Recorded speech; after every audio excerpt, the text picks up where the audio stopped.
मानव के पास में मन एक बहुत शक्तिशाली साधन प्राप्त हुआ है, जहाँ मन का सही प्रयोग करके जीव अपना आत्म कल्याण भी कर सकता है और मन के दुष्प्रयोग के माध्यम से अपना पतन भी कर सकता है।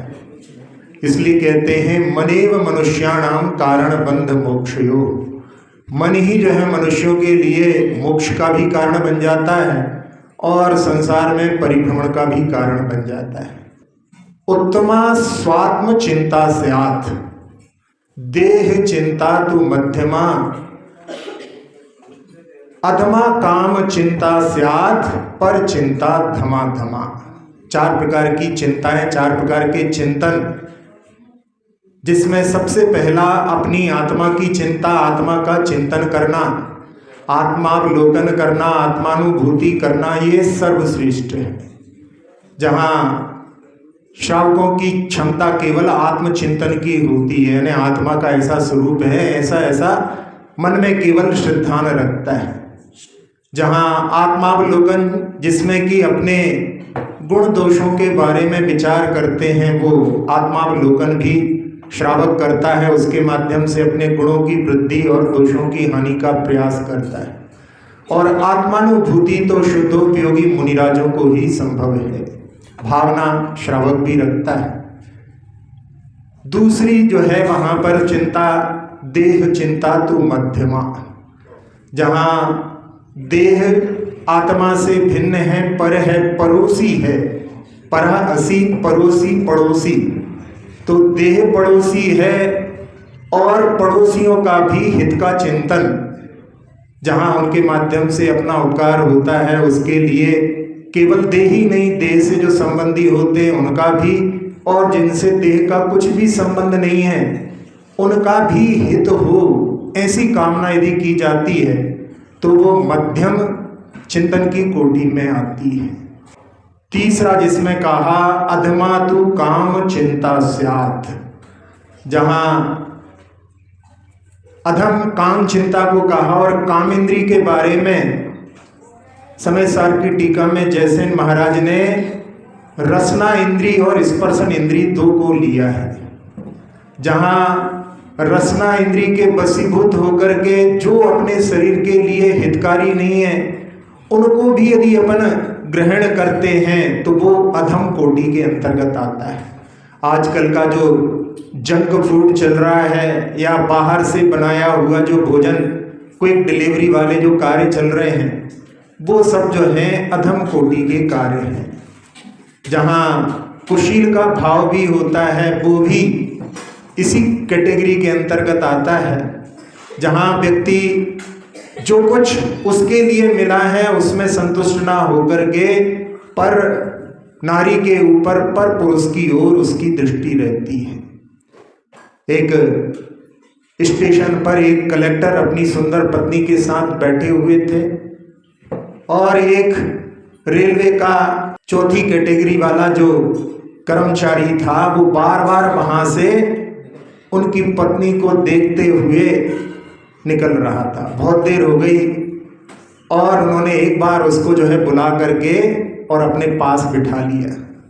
कुछ फल वगैरह खा रहे थे, उसको भी खाने के लिए दिया और उसी के बीच में उन्होंने पूछा कि कितनी तनख्वाह मिलती है।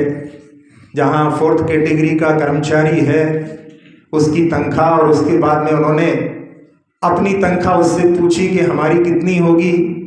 तो उनके सूटेड बूटेड और अच्छे जो है लगेज को देख करके उसने कहा, आप तो लाख से कम नहीं कमाते होंगे।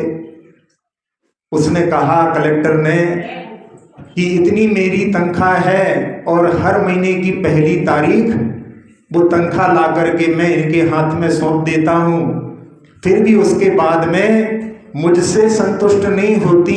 यदि तुम्हारी तनख्वाह में यदि तुम्हें इनको साथ में ले जाना हो और वो तैयार हो जाएं तो तुम उनको ले जा सकते हो। जहाँ घड़ों पानी पड़ गया हो, ऐसी स्थिति उसकी हो गई। तो ऐसी स्थितियाँ जहाँ संसार में बड़ी विसंगतियाँ रहती हैं। किसी शायर ने लिखा, विसंगति जिंदगी की ये बार बार रोई, चाह में है और कोई, बाह में है और कोई। तो उसके कारण में व्यक्ति मन में जो है, जहाँ रावण के लिए दोष देते हैं कि उसकी दृष्टि एक नारी के ऊपर थी, लेकिन कोई भी जो है नारी और कोई पुरुष नहीं बचता जिसके प्रति जहाँ कुशील हृदय वालों की दृष्टि ना रहती हो। तो इसको जो है अधम चिंता कहा है।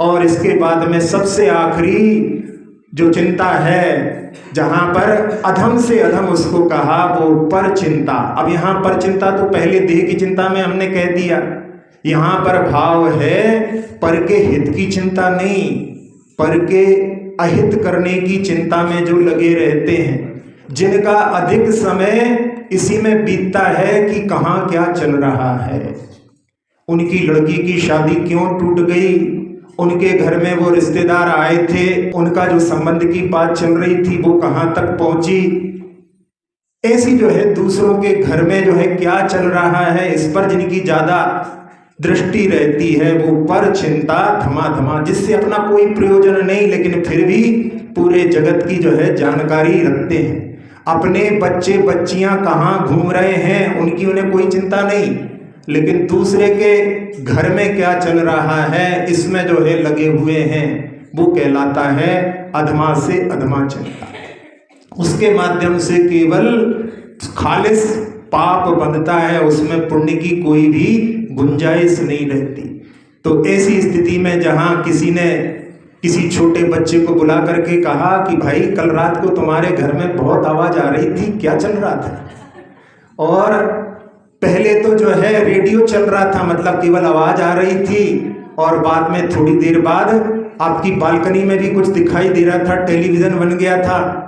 छोटा बच्चा मन का साफ होता है, सब बता देता है, लेकिन जहां इंटेंशन अपना क्या है इसके माध्यम से पता चलता है।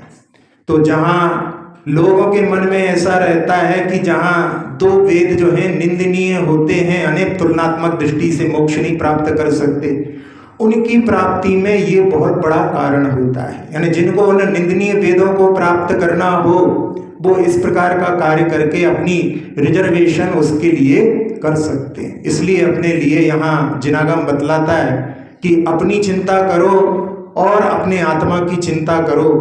ये तो जो है ठीक है, लेकिन काम चिंता भी यदि वो करते हैं जिसमें कि पुत्रोत्पत्ति के लिए किया जाता है, तो उसको भी धर्म की संज्ञा दी गई है। लेकिन इसके अलावा यदि कुशील की चिंता करते हैं तो वो भी जो है बहुत खतरनाक होता है।